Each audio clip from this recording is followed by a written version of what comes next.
Hello everyone, मैं doctor Girish Mishra GS academy में आप सभी का स्वागत करता हूं। आज हम लोग बातचीत करेंगे उत्तर मौर्य काल का, पोस्ट मौर्यन एज।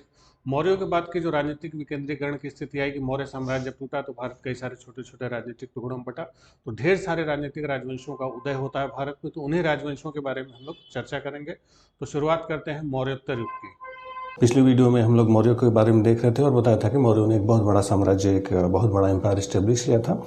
लेकिन जब अशोक की मृत्यु हुई 231 ईसा पूर्व, उसके बाद मौर्य साम्राज्य का पतन प्रारंभ हो जाता है और लगभग 180 ईसा पूर्व इन 180 BC वृद्ध जो अंतिम मौर्य शासक था उसकी हत्या उसी के अपने सेनापति ने कर दी थी और उसी ने मौर्य वंश को समाप्त किया। तो मौर्यों के बाद जो भारत का इतिहास शुरू होता है, उसके बाद का जो भारत रहता है, क्योंकि मौर्यों ने एक बहुत बड़ा साम्राज्य स्थापित किया था, तो उनको जो केंद्रीकृत जो शक्ति थी, जो सेंट्रलाइज जो सिस्टम था, वो जब टूटा तो भारत कई सारे छोटे छोटे टुकड़ों में बिखरा। यानी अब जो इतिहास हमारा आज का इतिहास होगा उसमें एक ही राजवंश नहीं होंगे, एक ही साथ कई सारी डायनेस्टीज, कई सारे राजवंश होंगे, जिसके बारे में हम लोग बातचीत करेंगे। एक ही समय में लगभग एक ही समय में सारे राजवंश एक साथ चल रहे थे। यानी एक बड़ा साम्राज्य होने की बजाय कई सारे छोटे छोटे राजवंश एक ही साथ शासन कर रहे थे। तो उन छोटे छोटे राजवंशों में हम लोग देखते हैं कि कई सारे छोटे छोटे टुकड़े टूटे। तो जो मगध वाला हिस्सा था, तो मगध वाले हिस्से पर जिस व्यक्ति ने मौर्य शासक वृद्धत की हत्या की, पुष्यमित्र शुंग ने, तो पुष्यमित्र शुंग ने शुंग वंश की स्थापना की और उस शुंग वंश के बाद फिर बाद में इसी मगध वाले हिस्से पर कर्णों ने शासन किया। फिर जो भारत का जो दक्कन वाला इलाका था, इस दक्कन वाले इलाके में सातवाहन वंश का शासन आया। इनका बहुत लंबा चौड़ा इतिहास रहा, लगभग 300 सालों तक सातवाहनों ने शासन किया। और फिर ये जो इसके अलावा शक भी रहे, शक इस पश्चिमी भारत में रहे, पश्चिमी भारत में शकों का शासन था। इसके अलावा कुषाणों का शासन जो उत्तर पश्चिम और मथुरा से लेके जो पंजाब तक पूरा शासन रहा, वो कुषाणों का रहा। उसके अलावा जो हिंदी यानी इंडो ग्रीक्स जो थे, उनका भी शासन भारत में माना जाता है। इसमें एक चीज़ देखने वाली है कि इसमें कुछ शक्तियाँ भारतीय थीं और कुछ शक्तियाँ विदेशी थीं। कुछ शक्तियाँ भारतीय का मतलब है कि जैसे शुंग वंश था, कर्ण वंश था, सातवाहन वंश थे, ये लोग भारतीय शक्तियाँ थीं, ये लोग यहीं की थीं। लेकिन जो शक थे, कुषाण थे, हिंद एवं थे, इसके अलावा पहलव भी थे और भी कई सारी शक्तियाँ थीं। तो ये लोग भारतीय नहीं थे, ये लोग बाहरी थे। ये बाहरी आक्रमणकारी के रूप में आए और फिर बाहरी आक्रमणकारी के रूप में आने के बाद यहीं पर भारत में इन लोगों ने अपने आप को सेटल कर लिया। तो कुछ शक्तियाँ, यानी मौर्यों के बाद जो भारत में जो छोटे छोटे राज्य बने, तो उसमें कुछ भारतीय शक्तियाँ थी, इसके साथ साथ कुछ विदेशी शक्तियों का भी शासन भारत पर रहा। इस पर हम लोग अलग से चर्चा करते हैं। तो सबसे पहले छोटे छोटे राजवंशों के बारे में बातचीत कर लेते हैं। इसमें जैसे मगध वाला हिस्सा था, तो जिसमें शुंग था, तो जो शुंग वंश था, इस शुंग वंश का जो पहला शासक था उसका नाम था पुष्यमित्र शुंग। ये जो पुष्यमित्र शुंग था, वो माना जाता है कि ये मौर्यों का ही सेनापति था। तो ये जो पुष्यमित्र शुंग था, ये इसी वंश का फाउंडर था, संस्थापक था। और इसने 2 अश्वमेध यज्ञ, महर्षि पतंजलि इसी के दरबार में हुआ करते थे, महर्षि पतंजलि इनके मित्र भी थे। तो महर्षि पतंजलि ने बताया कि इसने 2 अश्वमेध यज्ञ किए थे और इसी ने भरूत का जो एक स्तूप था, बौद्ध धर्म से जुड़ा हुआ भरूत स्तूप का भी निर्माण कराया था। और पहले एक जो सांची स्तूप हुआ करता था, उस सांची स्तूप के चारों ओर एक दीवार, जो एक सिक्योरिटी वॉल होती है, दीवार का जो निर्माण कराया था उसने सांची स्तूप के चारों ओर। ठीक है। पुष्यमित्र के बाद जो अगला शासक बना इसी शुंग वंश का, उसका नाम था अग्निमित्र। ये अग्निमित्र जैसे एक कालिदास की एक नाटक है मालविकाग्निमित्रम, उसी मालविकाग्निमित्रम का नाटक माना जाता है अग्निमित्र। ठीक। इसके अलावा इसी शुंग वंश का एक और शासक था भागभद्र। तो जो भागभद्र था, इस भागभद्र के समय एक ग्रीक राजदूत था हेलिडोरस ने इसकी यात्रा की थी और उस समय एक वासुदेव धर्म का भारत में उद्भव हो रहा था। तो उसी से प्रेरित होते हुए उसी हेलिडोरस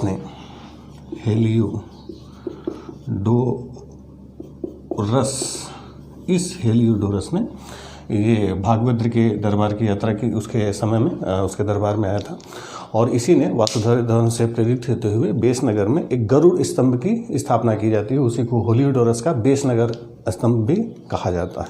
तो वो माना जाता है कि भागवत जो धर्म उस समय विकसित हो रहा था, उस भागवत धर्म का वो फॉलोअर माना जाता है। ठीक।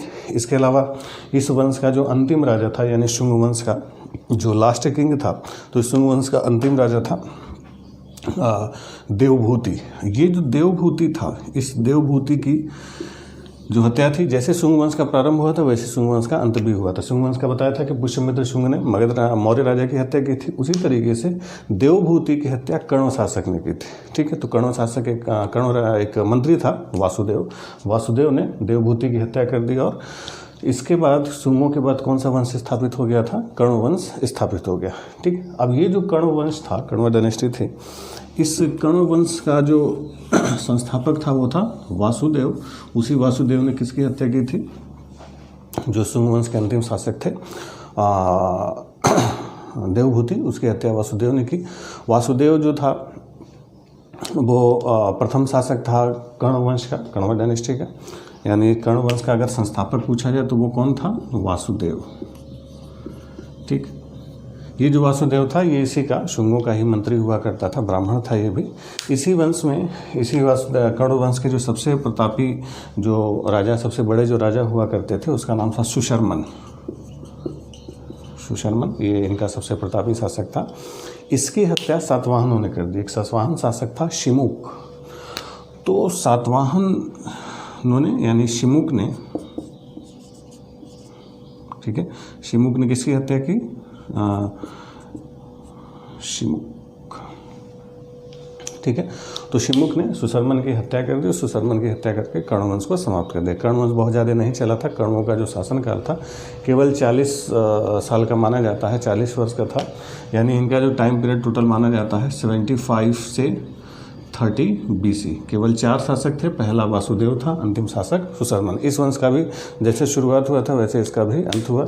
यानी वासुदेव ने अपने पहले राजा की हत्या की थी, इसके पहले वाले की, और वंश चेंज किया था। उसी तरीके से सुशर्मन जो आखिरी था उसकी हत्या शिमुक ने कर दी, और शिमुक ने उसकी हत्या करके इस कण्व वंश को समाप्त कर दिया। और इधर सातवाहन फिर आगे बढ़े। तो जो सातवाहन वंश था, सातवाहन ये दक्कन वाला जो भारत का हिस्सा और मध्य भारत वाला हिस्सा था, इस पर शासन किया। इसी सातवाहनों में एक जो प्रमुख राजा माने जाते हैं शातकर्णी। शातकर्णी, तो जो शातकर्णी थे, शातकर्णी प्रथम, ये प्रमुख सातवाहन राजा माना जाते हैं। यही जो सातकर्णी प्रथम थे, इन्हीं की पत्नी थी नैनिका। ठीक, इसी सातवाहनों में एक और बड़े राजा माने जाते हैं हाल। हाल जो थे, हाल राजा होने के साथ साथ ये बहुत बड़े साहित्यिक रचनाकार भी थे। इन्होंने एक किताब लिखी थी गाथा सप्तशती। गाथा सप्तशती। तो जो गाथा सप्तशती नामक किताब है वो किसने लिखी थी? हाल ने लिखी थी। हाल किल वंश के शासक थे, सातवाहन वंश के शासक थे। और ये जो गाथा सप्तशती लिखी गई है प्राकृत भाषा में लिखी गई है, प्राकृत लैंग्वेज में लिखी गई है। इसके बाद जो इसी हाल के दरबार में एक और बड़े विद्वान रहा करते थे, गुणाढ़। तो गुणाढ़ हाल के ही दरबारी थे।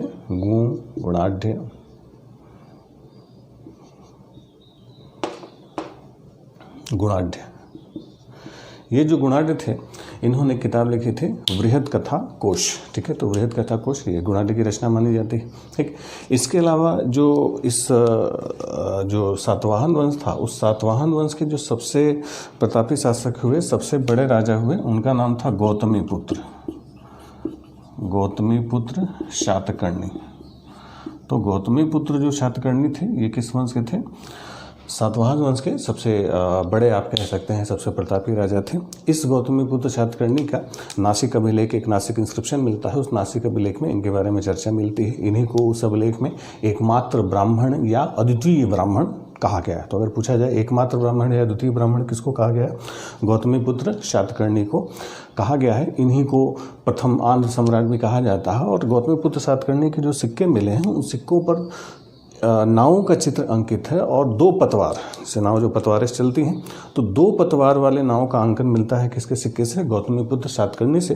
तो इससे पता चलता है कि इस समय व्यापार व्यवसाय में ये लोग बहुत ही रुचि रखते थे और व्यापार व्यवसाय को ये लोग प्रमुख रूप से बढ़ावा देते थे, ये सातवाहन शासक। इसके बाद इसी वंश का अगला जो बड़ा शासक था, उसका नाम था वशिष्ठिपुत्र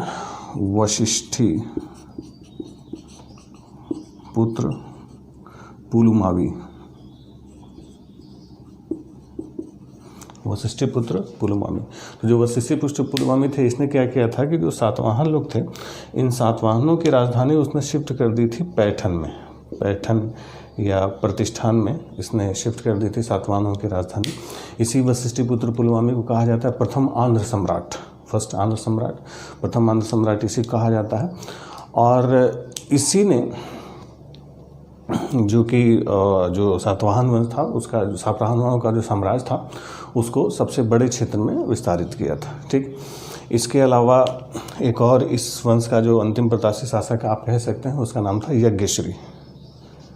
यज्ञश्री, तो जो यज्ञश्री था, यज्ञश्री सातकर्णी, तो यज्ञश्री सातकर्णी के सिक्कों पर जो जहाज होते हैं, शिप्स होते हैं जिनसे व्यापार व्यवसाय हुआ करते थे, उन जहाज़ों का भी वर्णन मिलता है। ठीक, इसके बाद सातवाहनों का पतन धीरे धीरे करके हो गया। सातवाहनों का निरंतर संघर्ष शकों से और शुंग वंश से लगातार होता रहा था, तो आपसी संघर्षों के कारण सातवाहन लोग कमज़ोर पड़े।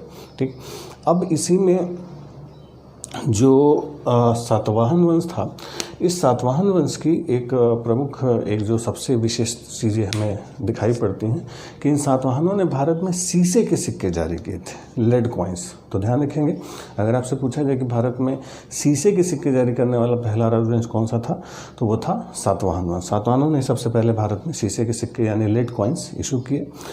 दूसरी चीज़ कि इन सातवाहनों ने एक और परंपरा शुरू की थी कि इन्होंने क्या किया था कि जो ब्राह्मण होते थे या जो बाकी जो पुरोहित लोग होते थे, इनको इन्होंने करमुक्त ग्राम जो थे, टैक्स फ्री लैंड ग्रांट, कर्म ग्राम या कर मुक्त आप कह सकते हैं, भूमि अनुदान, लैंड ग्रांट्स होते थे जो टैक्स फ्री होते थे।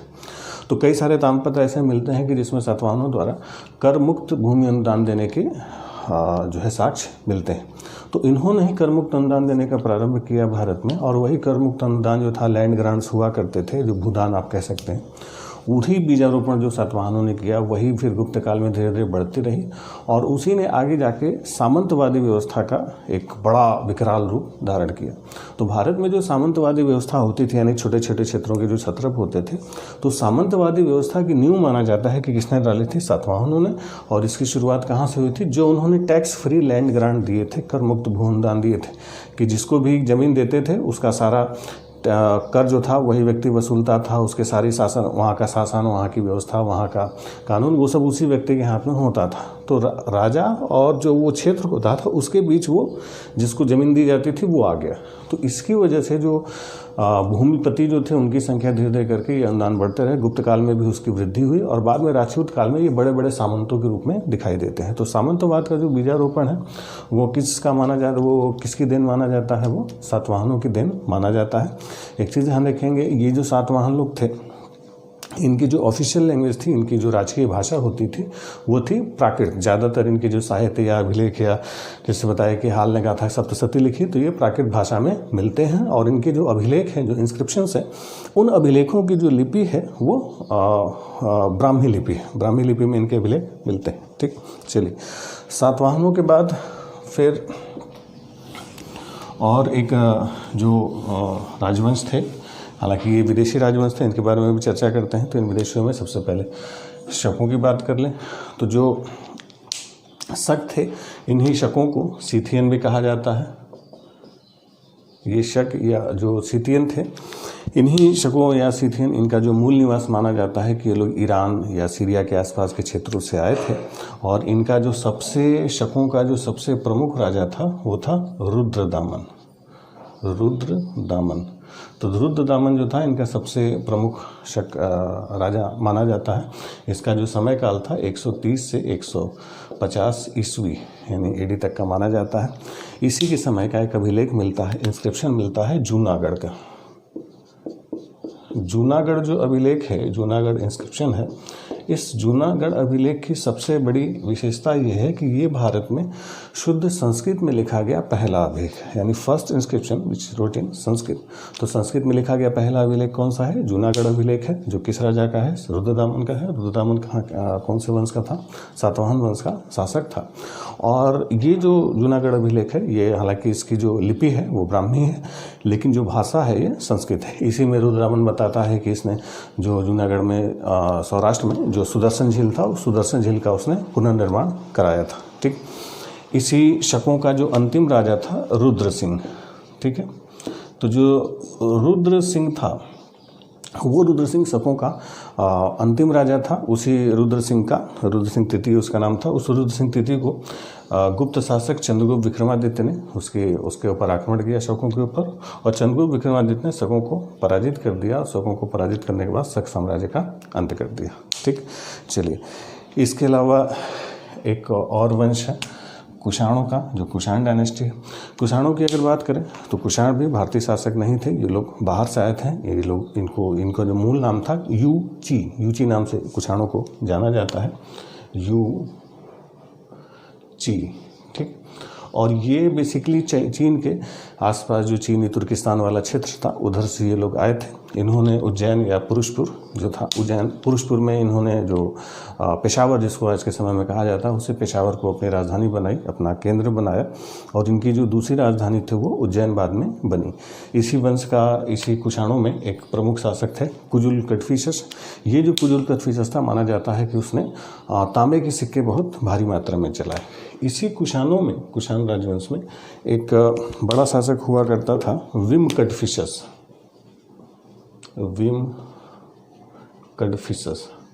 तो जो विम कडफिसस था, माना जाता है कि भारत में शुद्ध सोने के सिक्के, प्योर गोल्डन कॉइन्स, शुद्ध सोने के सिक्के। तो भारत में शुद्ध सोने के सिक्के जारी करने वाला पहला शासक किसको कहा जाता है? विम कडफिसस को कहा जाता है। और ये विम कडफिसस किस वंश का था? कुषाण वंश का था, कुषाण डायनेस्टी का था। इसी सोने के सिक्कों पर जब विम कडफिसस मिलता है, इसी सोने के सिक्कों पर शिव की आकृति, त्रिशूल की आकृति, नंदी बैल की आकृति मिलती है। यानी ये जो कुषाण शासक थे ये शैव धर्म को भी फॉलो करते थे, शैव धर्म के भी अनुयायी हुआ करते थे। ठीक, इसके अलावा इस वंश का जो सबसे बड़ा राजा था उसका नाम था कनिष्क। तो जो कनिष्क था वो कुषाण वंश का सबसे बड़ा और सबसे प्रतापी शासक माना जाता है, कनिष्क। ठीक, ये जो कनिष्क था, इसी कनिष्क के समय चौथी बौद्ध संगीति, फोर्थ बुद्धिस्ट काउंसिल कश्मीर के कुंडलवन में हुई थी। उस चौथी बौद्ध संगीति की जो अध्यक्षता थी वसुमित्र ने की थी। और इसी कनिष्क बाकी विद्वानों का भी संरक्षक माना जाता है। इसी के दरबार में चरक, जो बहुत बड़े आयुर्वेद के ज्ञाता थे, चरक इन्हीं के दरबार में हुआ करते थे। एक बहुत बड़े दार्शनिक थे, अश्वघोष का नाम आपने सुना होगा। अश्वघोष भी जो थे वो किसके दरबार में रहा करते थे? कनिष्क के। यानी इसके दरबार में जो बड़े बड़े विद्वान थे उनकी अगर सूची बनाई जाए तो नागार्जुन, चरक, अश्वघोष, वसुमित्र, ठीक, ये लोग बौद्ध विद्वान थे, अश्वघोष और वसुमित्र। तो ये जो बड़े बड़े विद्वान लोग थे, अलग अलग क्षेत्रों के बड़े बड़े विशेषज्ञ लोग थे, ये लोग किसके दरबार में रहा करते थे? कनिष्क के दरबार में रहा करते थे। ठीक, इसी कनिष्क के ही समय में जो बौद्ध धर्म का महायान धर्म जिसको हम लोग कहते हैं, महायान धर्म का जो उद्भव होता है वो कनिष्क के समय में हुआ था। जो चौथी बौद्ध संगीति हुई थी वहीं पर हीनयान और महायान बौद्ध धर्म का विभाजन हुआ। ठीक, चलिए इसके बाद हिंद यवन राजवंश है। हिंद यवन जो थे इंडो ग्रीक्स थे। तो हिंद वन आपको बता दें कि जो विदेशी आक्रमणकारी भारत में आए, तो उन विदेशी आक्रमणकारियों में सबसे पहले जिनका आना हुआ वो थे हिंद यवन या इंडो ग्रीक्स। ये हिंद यवन जो बेसिकली थे, ये लोग बैक्ट्रिया से आए थे। तो बैक्ट्रिया का जो क्षेत्र था, ईरान के आसपास बैक्ट्रिया का जो क्षेत्र था, वहीं से ये लोग सबसे पहले आए थे। अफगानिस्तान के पास में बैक्ट्रिया पड़ता है, वहीं से लोग सबसे पहले आए थे और हिंदू कुश को पार किया था। तो हिंदू कुश पार करने वाले पहले यही लोग थे। ठीक है, इन्होंने अपनी जो राजधानी बनाई थी, यानी जो हिंद यवनों की भारत में राजधानी थी वो थी सियालकोट। सियालकोट में इन्होंने अपनी राजधानी बनाई। और इनका जो सबसे प्रसिद्ध शासक था हिंद यवनों का वो था मिनांडर। ठीक, तो मिनांडर इनका जो सबसे प्रमुख शासक था। इसी मिनांडर को हमारे यहाँ साहित्यों में मिलिंद के नाम से जाना जाता है। ठीक, चलिए अब हिंद यवनों ने भी माना जाता है कि भारत में सोने के सिक्के शुरुआत में चलाए, लेकिन उनकी सोने की शुद्धता वैसी नहीं थी जैसी जो थी वो कुषाणों की थी। इसके अलावा एक और विदेशी शासक थे पहलव। पहलवों ने भी भारत में कुछ समय तक शासन किया। वो पश्चिमी जो ईरान थे, पर्शिया थे, उन क्षेत्रों से वो लोग आए थे। और बेग्राम में इनके बहुत भारी मात्रा में पहलवों के कुछ सिक्के मिलते हैं। उन्हीं पहलवों में एक शासक था गोंडोफर्निस। तो जो गोंडोफर्निस था, इसी गोंडोफर्निस के समय एक ईसाई धर्म के प्रचारक थे सेंट थॉमस। तो जो सेंट थॉमस थे वो ईसाई धर्म के प्रचारक थे, वो पहले ईसाई धर्म के प्रचारक थे जो भारत में आए। तो ध्यान रखेंगे 1st सेंचुरी AD यानी पहली शताब्दी ईस्वी में ही ईसाई धर्म के प्रचारक भारत आ चुके थे। वो जमीन के रास्ते आए थे, तो इसी गुंडू फर्नेस के टाइम पर आए थे। बाद में फिर दक्षिण भारत वो चले गए सेंट थॉमस, और दक्षिण भारत में ही सेंट थॉमस की मृत्यु हुई थी, उत्तर भारत में इनकी मृत्यु नहीं हुई थी। ठीक, चलिए, तो ये कुछ ढेर सारे छोटे छोटे राजवंश थे, इनके बारे में एक हल्का सा आपको राजनीतिक चर्चा किया। और क्योंकि एक जब देश में साम्राज्य होता है तब हम लोग राजनीतिक इतिहास पर फोकस करते हैं, लेकिन इस समय क्योंकि एक राजवंश नहीं था, एक ही समय में कई सारे राजवंश राज कर रहे थे, तो इसलिए इस समय का राजनीतिक इतिहास उतना महत्वपूर्ण नहीं होता। उस समय का आर्थिक और सांस्कृतिक इतिहास महत्वपूर्ण होता है। एक बार फिर से आपको ब्रीफ करते हैं कि इस समय मगध साम्राज्य जब टूटा, तो मगध साम्राज्य के टूटने के बाद जो मगध वाला हिस्सा था, भारत कई सारे छोटे छोटे टुकड़ों में टूटा, कई सारे छोटे छोटे टुकड़ों में टूटने के बाद जो मगध वाला हिस्सा था उस पर शुंगों ने राज किया, और शुंगों के बाद फिर कर्ण वंश आया। पश्चिमी हिस्से में जो दक्कन वाला क्षेत्र था वहाँ पर सातवाहन आए, उसके ऊपर जो पश्चिमी भारत था शक आए, कुषाण आए, हिंद यवन आए, यानी इंडो ग्रीक्स, इन यवनों को इंग्लिश में कहते हैं इंडो ग्रीक्स। ठीक है, और पहला इत्यादि शासक एक साथ शासन किए। ठीक, तो ये जो इतिहास था इस समय राजनीतिक विकेंद्रीकरण, पॉलिटिकल डिसेंट्रलाइजेशन का टाइम था। इसमें कुछ भारतीय और कुछ विदेशी राजवंश भी रहे। अब विदेशियों की बात करें तो विदेशियों में एक फैक्ट अगर आपसे पूछा जाए कि भारत में जो फॉरेन जो इन्वेडर्स थे, विदेशी आक्रमणकारी थे, किस क्रम में आए, अगर उनका एक सही क्रम आपको देखना हो कि भारत में सबसे पहले कौन कौन से विदेशी आए और उन विदेशियों के आने का क्रम क्या रहा। ठीक है, तो भारत में विदेशियों के आने का जो क्रम रहा, अगर क्रम देखा जाए तो यानी अगर कहा जाए भारत में विदेशी आक्रमण, फॉरेन इन्वेजन्स, विदेशी आक्रमणकारी, तो भारत में विदेशी आक्रमणों को अगर कालक्रम के अनुसार लगाया जाए तो सबसे पहले जो भारत में विदेशी आक्रमणकारी आए, जो फर्स्ट फॉरेन इन्वेडर भारत के थे, वो लोग ईरानी लोग थे। ईरानियों में दारवायु या दारा फर्स्ट माना जाता है कि उसने सबसे पहले भारत में आक्रमण किया। उसने भारत का जो सिंध प्रांत था उस पर हमला किया था, और सिंध उसके साम्राज्य का 23वां राज्य माना जाता है। तो ध्यान रखेंगे सबसे पहले भारत पर किसने आक्रमण किया था? ईरानियों ने, यानी जो ईरानियन थे, जो पर्शियन थे, उन्होंने ही सबसे पहले भारत पर आक्रमण किया। ईरानी आक्रमण के बाद फिर सिकंदर का आक्रमण शुरू होता। सिकंदर कहाँ का था? यूनान था, यानी ग्रीक था। यानी ईरानियन के बाद फिर भारत में कौन आए? यूनानी, यानी ग्रीक अटैकर्स आए, ग्रीक यानी यूनानी आक्रमणकारी आए। यूनानियों के बाद जो भारत में आक्रमण हुआ वो आया हिंद यवनों का। हिंद यवन जैसे बताए कि ये लोग थे हिंद यवन, यानी इसको इंग्लिश कहते हैं इंडो ग्रीक। ठीक, हिंद यवन जो थे इंडो ग्रीक्स, इंडो ग्रीक्स के बाद भारत में फिर शक आए। ठीक, शकों के बाद फिर अगला जो क्रम बना वो पहलवों का था, पहलव आए। ठीक, शकों के बाद फिर कौन आए? पहलव आए, और पहलवों के बाद जो सबसे लास्ट में आए वो कुषाण थे। ठीक, कुषाण। ठीक, तो क्रम देखा जाए तो सबसे पहले नंबर पर ईरानियन, यानी ईरानी राजा थे।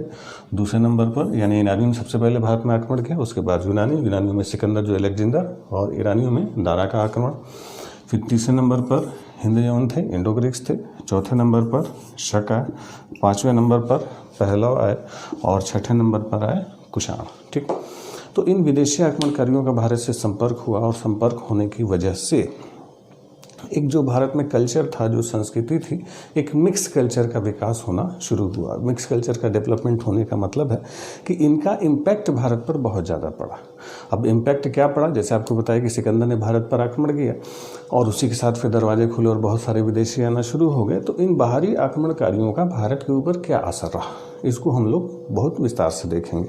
यानी इस समय का जो आर्थिक और सांस्कृतिक इतिहास है उस पर हम लोग बहुत डिटेल में, बहुत विस्तार से चर्चा करते हैं।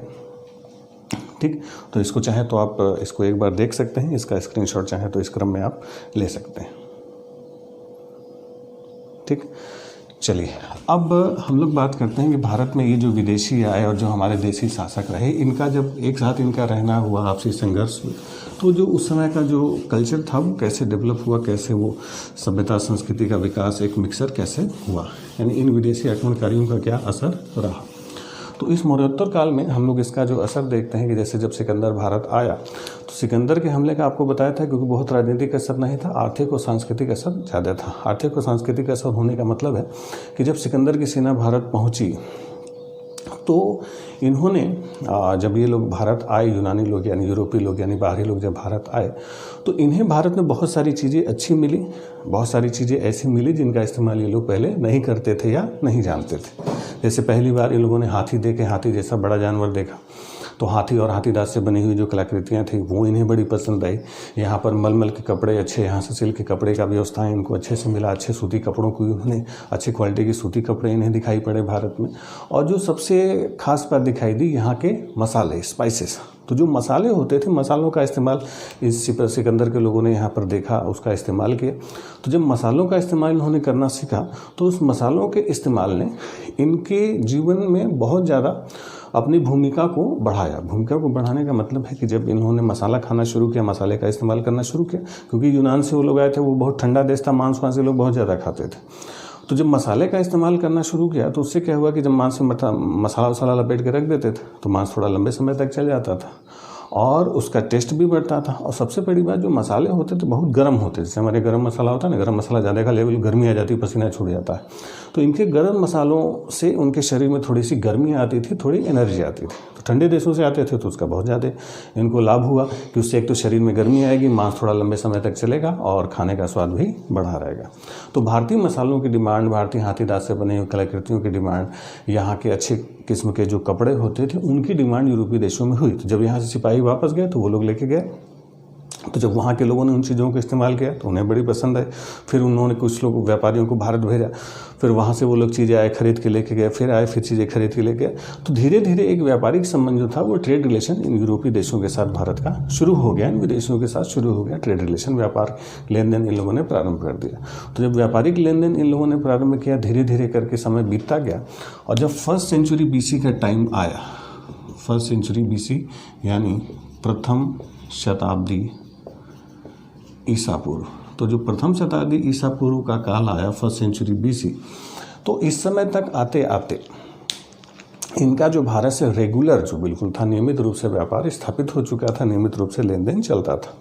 तो इस नियमित व्यापार से हुआ क्या कि एक बड़े पैमाने पर वो लोग आते थे और भारत आते थे।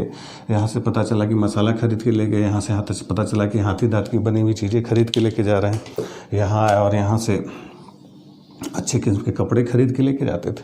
तो आते थे और खरीद के लेके यूरोप देश में चले जाते थे, यानी इंडिया से वो लोग लेके जाते थे सारे सामान।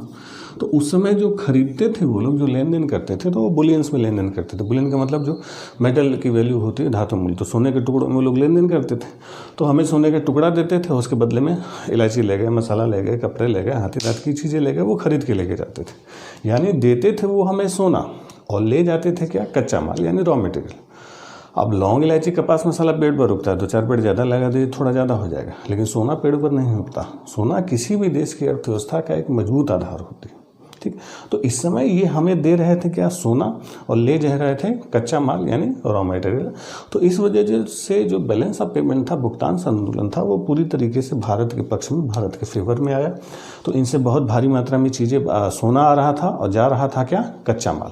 और सोना इतना भारी मात्रा में आया, इतना भारी मात्रा में आया, यही जो 1st सेंचुरी BC पहले शताब्दी ईसा पूर्व का काल था कि जब भारत को कहा गया सोने की चिड़िया, गोल्डन बर्ड।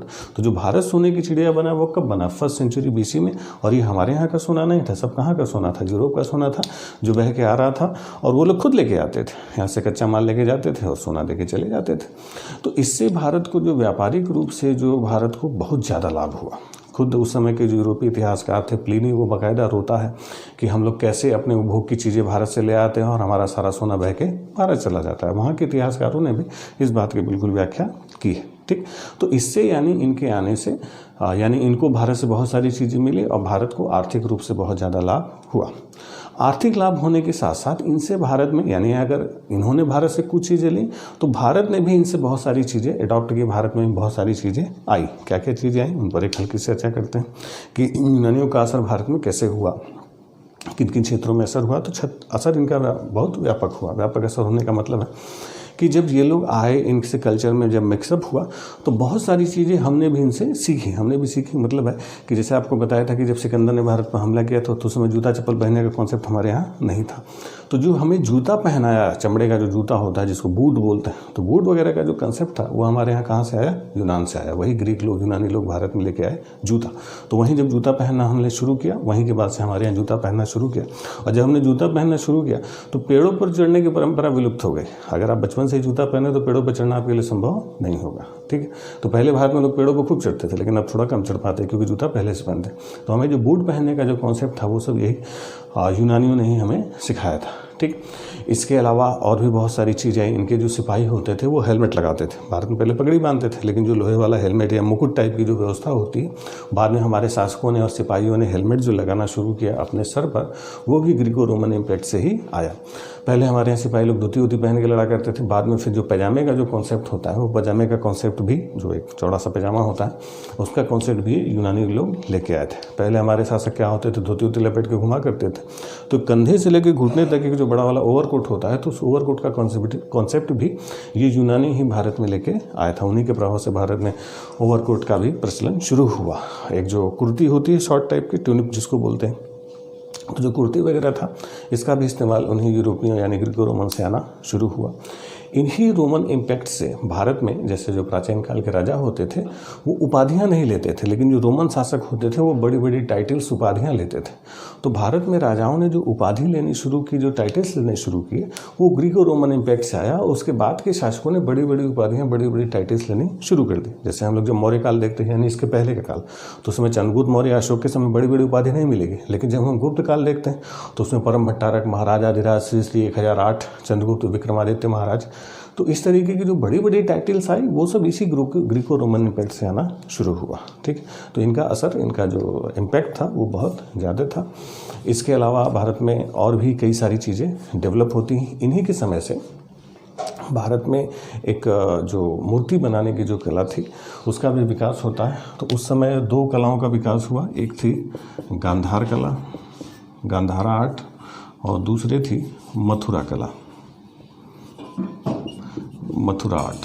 तो ये जो गांधारा आर्ट और मथुरा आर्ट है, गांधार कला और मथुरा कला थी, इसकी जो शुरुआत है वो इसी काल टाइम। तो ये जो मथुरा कला और गांधार कला का जो विकास हुआ वो इसी समय हुआ। तो जिसमें जो मथुरा कला थी, ये मथुरा कला जो प्योरली थी वो इंडियन थी, यानी पूरी तरीके से एक ऐसी कला थी, ये भारतीय कला थी। और जो गांधार कला थी, जो गांधारा आर्ट था, इस पर विदेशी यूनानी असर ज़्यादा था। और भारत में इसी समय महात्मा बुद्ध की जो मूर्तियाँ थीं और जो जैन की मूर्तियाँ थीं वो इसी समय बननी शुरू हुई।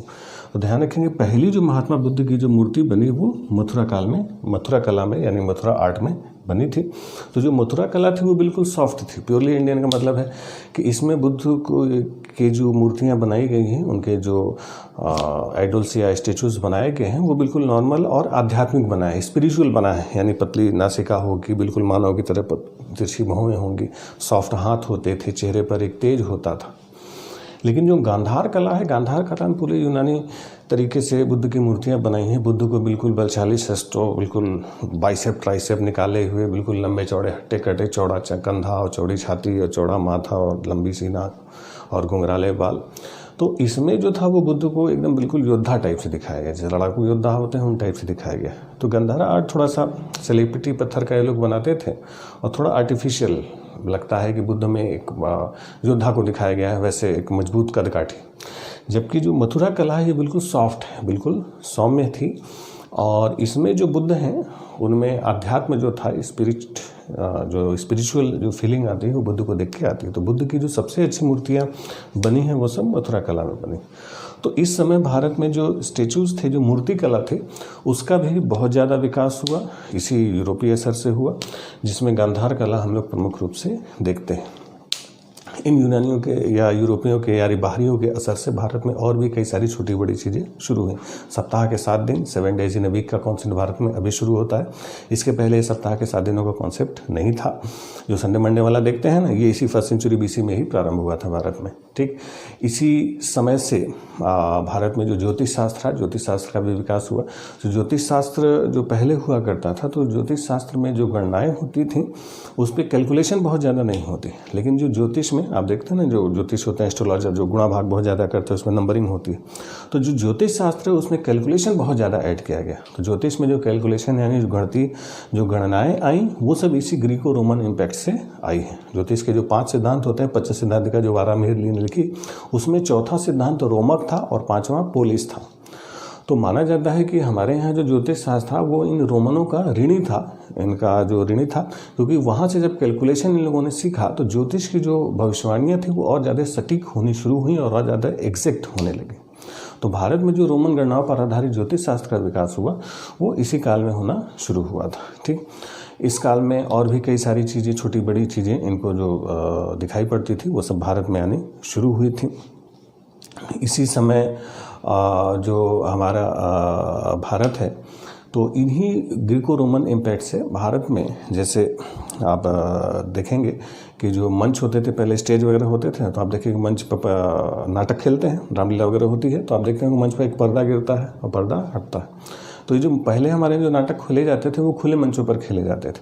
तो मंच पर जो पर्दा गिराना और पर्दा हटाने का जो कॉन्सेप्ट था वो रोमन इम्पैक्ट था। इसीलिए जो नाटकों में जो मंच पर पर्दा गिरता है उसको शुद्ध हिंदी या शुद्ध संस्कृत में क्या कहा जाता है? उसको कहा जाता है यवनिका। यवनिका यानी जो यवन लेके आए थे, यवन ग्रीक्स को यवन कहते थे, तो यवन लोग वही लेके आए थे, तो वही यवनिका कही जाती थी। आप हिंदी पुराने जयशंकर प्रसाद वगैरह के नाटक देखेंगे तो पर्दे के लिए लिखा रहता है यवनिका गिरी, यवनिका हटी। तो जो स्टेज पर पर्दा वगैरह होता है, यवनिका कॉन्सेप्ट, ये सब ग्रीको रोमन इम्पैक्ट से आया। इसी समय भारत में जो कॉइन्स होते थे, सिक्के होते थे, उसमें भी बहुत सारे बदलाव हुए। जैसे पहले हमारे यहाँ क्या जो सिक्के होते थे तो पंचमार्क कॉइन होते थे। पंचमार्क कॉइन का मतलब होता था कि जिस धातु का सिक्का होना था, बनाना होता था, उस धातु का वो टुकड़ा लेते थे और उस पर जो डिजाइन होती थी उसकी मोहर बना के बहुत तेज़ी से ठप्पा मारते थे, तो उसी को ठप्पा विधि या पंचमार्क कॉइन कहा जाता है। तो पहले भारत में पंचमार्क कॉइन यानी आहत सिक्के जिसको बोलते हैं, आहत सिक्के बना करते थे। फिर बाद में जो सिक्कों का सांचे में ढाला जाना जो था, तो जो रोल्ड कॉइन्स होते हैं, जो ढले हुए सिक्के होते हैं, ये सब इसी बाहरी असर से भारत में शुरू हुए। पहले सिक्के इस तरीके से ढलते नहीं थे, तो सिक्कों का ढलना इन्हीं ग्रीको रोमन इम्पैक्ट से शुरू हुआ। और इन्हीं रोमन्स ने क्या किया था कि सिक्कों पर ये लोग टाइम पीरियड लिखा करते थे। जैसे आप सिक्का देखो उसमें लिखा 2018, 2019। तो जो कॉइन्स पर जो टाइम पीरियड लिखने का जो ट्रेडिशन था वो यहीं से ग्रीको रोमन इम्पैक्ट से शुरू हुआ। और सिक्कों पर राजाओं की जो आकृति होती थी, पहले जो हमारे सिक्के होते थे तो उस पर कुछ फूल, पत्ती, चांद, तारा ये सब बना देते थे, लेकिन सिक्कों पर जो राजाओं रानियों की आकृतियाँ गिरनी शुरू हुई थी वो सब इसी काल में भारत में प्रारंभ हुई। अब सोचिए, इनका असर इतना ज़्यादा था कि जो चीज़ इनको भारत में सबसे ज़्यादा पसंद आई उस चीज़ का नाम इनके नाम पर रखा गया। जैसे भारत में इनको सबसे ज़्यादा जो मसाला पसंद आता था वो था काली मिर्च, ब्लैक पेपर। काली मिर्च इनकी सबसे ज़्यादा फेवरेट थी, और इसी काली मिर्च इतनी ज़्यादा फेवरेट थी कि काली मिर्च का नाम ही इन्होंने जो हमारे यहाँ साहित्यों में रखा गया वो यवन प्रिया रखा गया। यवन प्रिया अर्थात जो यवनों को प्रिय हो, फेवरेट ऑफ ग्रीक्स। तो काली मिर्च को शुद्ध जो इसका तत्सम शब्द है या शुद्ध संस्कृत शब्द है, यवन प्रिया आता है। ठीक है, तो ये आपको बता रहे थे कि कितना ज़्यादा असर इनका यूरोपियों का भारत पर रहा। तो हमने इनसे सीखा और इन्होंने भी हमसे बहुत ज़्यादा सीखा। तो इस समय का आर्थिक और सांस्कृतिक इतिहास एक मिक्सअप का काल था, एक मिक्सचर का काल था, जिसमें बहुत सारी चीज़ें एक दूसरे में घुल मिल रही थी। ठीक, और फिर धीरे धीरे करके जब ये छोटे छोटे जो राज्य थे समाप्त हुए, सांस्कृतिक रूप से विकास होना शुरू हुआ, भारत में विदेशियों का भी मिश्रण होना शुरू हुआ। फिर बाद में गुप्तों ने इस सारी व्यवस्था को तोड़ के और छोटे छोटे राज्यों को मिला के फिर से एक भारत में राजनीतिक एकीकरण का प्रयास किया और गुप्त साम्राज्य की स्थापना की। ठीक है, तो आज के लिए इतना ही। अगले वीडियो में हम लोग गुप्त साम्राज्य की बात